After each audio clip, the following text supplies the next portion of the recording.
शुरुआत इस वक्त दिल्ली के प्रदूषण और कोहरे की करेंगे। दिल्ली पर प्रदूषण, कोहरे और शीतलहर का ट्रिपल अटैक जारी है। दरअसल प्रदूषण के साथ साथ घने कोहरे ने भी दिल्ली वासियों की मुश्किलें बढ़ा दी हैं और विजिबिलिटी इतनी कम है कि आगे सिर्फ धुंध ही धुंध दिखाई दे रही है।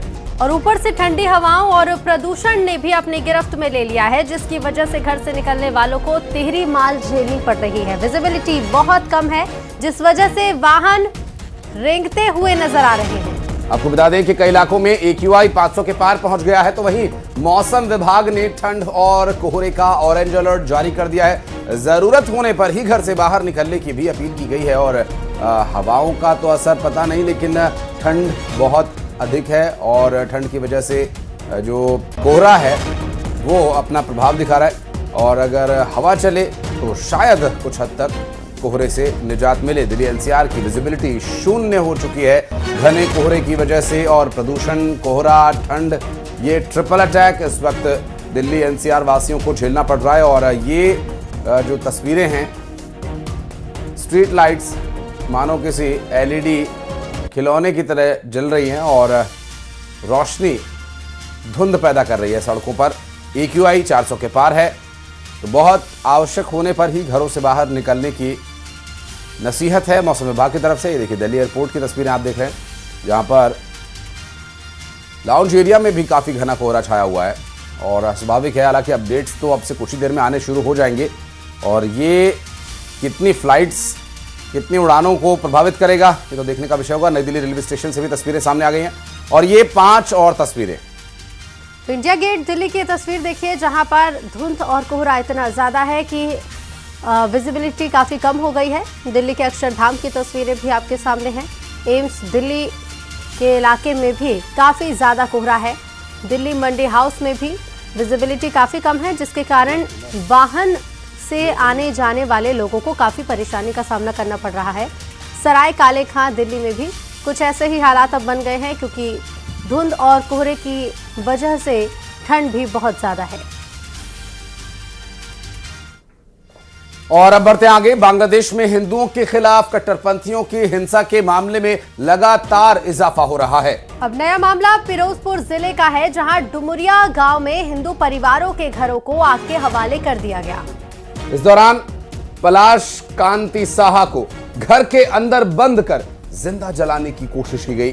बीजेपी नेता अमित मालवीय ने सोशल मीडिया पर बताया कि 27 दिसंबर की सुबह करीब 6 बजे कट्टरपंथियों ने हमला किया और कांति साहा को घर के अंदर बंद कर जिंदा जलाने की कोशिश की गई। इससे एक दिन पहले फिरोजपुर सदर के वेस्ट डुमरी टाला गांव में 2 हिंदू परिवार के 5 घर जला दिए गए थे। इन घटनाओं को लेकर चिंता जाहिर की जा रही है और इसे हिंदुओं के खिलाफ सुनियोजित हिंसा बताया गया है। तो ये फिरोजपुर बांग्लादेश की तस्वीरें आपको दिखा रहे हैं। लगातार अंतर्राष्ट्रीय हस्तक्षेप के बाद भी बांग्लादेश अपनी हरकतों से बाज नहीं आ रहा है। और बांग्लादेश के लोग, बांग्लादेश की सरकार और प्रशासन मिलकर यहाँ से हिंदुओं को पूरी तरह से ख़त्म कर देना चाहते हैं। और इसकी बानगी आप देख सकते हैं, क्योंकि बिना सरकार, बिना प्रशासन की मदद के इतने बड़े बड़े कांड भला कैसे हो सकते हैं। तो बांग्लादेश में अल्पसंख्यकों पर हो रहे अत्याचारों के विरोध में देश के अलग अलग हिस्सों में प्रदर्शन काफी तेज हो गया है। बात करेंगे उत्तर प्रदेश की राजधानी लखनऊ की, जहां पर हिंदू समाज पार्टी ने सड़कों पर उतरकर विरोध जताया और भारत सरकार से कड़ा रुख अपनाने की मांग की। वाराणसी में भी बांग्लादेश के खिलाफ जमकर प्रदर्शन हुआ, जहां हिंदुओं पर अत्याचार और घुसपैठ के मुद्दे को उठाया गया। साथ ही बांग्लादेश के प्रधानमंत्री का पुतला भी फूंका गया। अरुणाचल प्रदेश की राजधानी ईटानगर में स्वदेशी युवा संगठन के नेतृत्व में विशाल रैली निकाली गई। हैदराबाद में भी अल्पसंख्यकों पर हो रहे अत्याचारों के खिलाफ लोगों ने प्रदर्शन किया। तो ये 4 तस्वीरें देश के अलग अलग हिस्सों से लोगों में आक्रोश है और इस आक्रोश की ये एक तरह की प्रकटीकरण लखनऊ, वाराणसी, ईटानगर और हैदराबाद से सामने आई। अब तक हिंदुओं पर जो अत्याचार बांग्लादेश में हो रहे थे वो दबे छिपे, गाहे बगाहे सामने आया करते थे, लेकिन अब खुला खेल फर्रुखाबादी हो चुका है। और ये खुला खेल अब बांग्लादेशी हो चुका है। लखनऊ, वाराणसी, ईटानगर, हैदराबाद में जो आक्रोश आप देख रहे हैं, दरअसल ये आक्रोश बांग्लादेश में हिंदू परिवारों के साथ हो रहे अत्याचारों का एक विरोध प्रकटीकरण है। और बांग्लादेश जो बाज नहीं आ रहा है।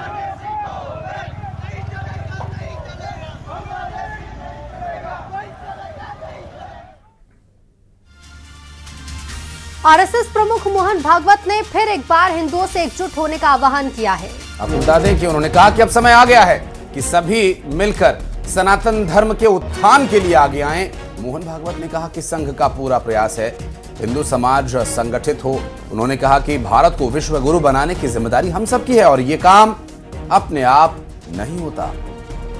उन्होंने कहा कि इसके लिए लगातार मेहनत करनी पड़ती है। भागवत ने जोर देकर कहा कि आज की दुनिया को भारत के मार्गदर्शन की जरूरत है और इसके लिए समाज को एकजुट होकर भूमिका निभानी होगी।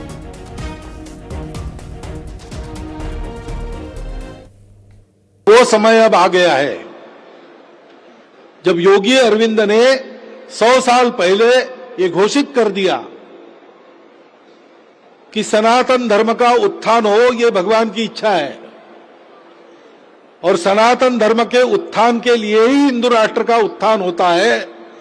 भारत अथवा हिंदू राष्ट्र और सनातन धर्म हिंदू धर्म समानार्थी है। केंद्रीय गृह मंत्री अमित शाह ने राहुल गांधी पर तीखा जुबानी हमला बोला। अमित शाह ने कहा कि राहुल बाबा को समझाने की उनकी क्षमता नहीं है, क्योंकि जिन्हें उनकी अपनी पार्टी नहीं समझा पाई उन्हें कोई और कैसे समझा सकता है। तंजिया लहजे में कहा कि राहुल गांधी संसद में बार बार पूछते हैं कि वे चुनाव क्यों हारते हैं। अमित शाह ने कहा कि मोदी सरकार लोगों की चिंता करती है इसलिए जीतती है, जबकि राहुल गांधी जनता के पसंद का विरोध करते हैं। उन्होंने कहा कि राहुल बाबा इस हार से थके नहीं, क्योंकि आगे बंगाल और तमिलनाडु में भी हार तय है। और इसके साथ ही उन्होंने कहा कि 2029 में भी मोदी सरकार बनेगी।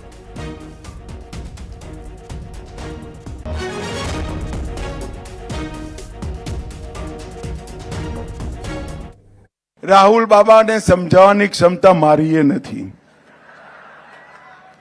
જેને પોતાના પાર્ટીવાળા ના સમજાઈ શકે એને વિરોધ પક્ષમાં ક્યાંથી સમજાઈ શકીએ ભાઈ। અને રાહુલ બાબા અભી હજી તમે થાકી ના જાઓ હારથી। બંગાળ અને તામિલનાડુમાં એ હારવાનું છે, નક્કી કરીને રાખજો। हर अहंकारी बात जो है सबको बुरी लगती है।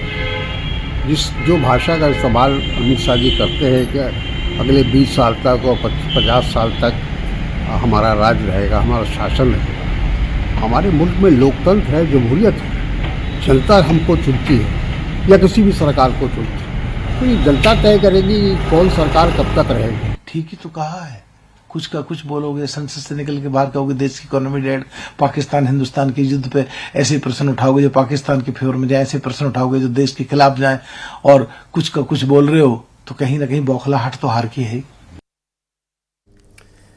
और बढ़ते आगे, अरावली मामले में आज सुप्रीम कोर्ट में अहम सुनवाई होनी और सुप्रीम कोर्ट ने अरावली मामले पर स्वतः संज्ञान लिया है। सीजेआई सूर्यकांत की अध्यक्षता वाली वेकेशन बेंच सुनवाई करेगी। अरावली रेंज में खनन को लेकर विशेषज्ञों ने चिंता जाहिर की थी और आज इसी को लेकर सुप्रीम कोर्ट में सुनवाई होनी है।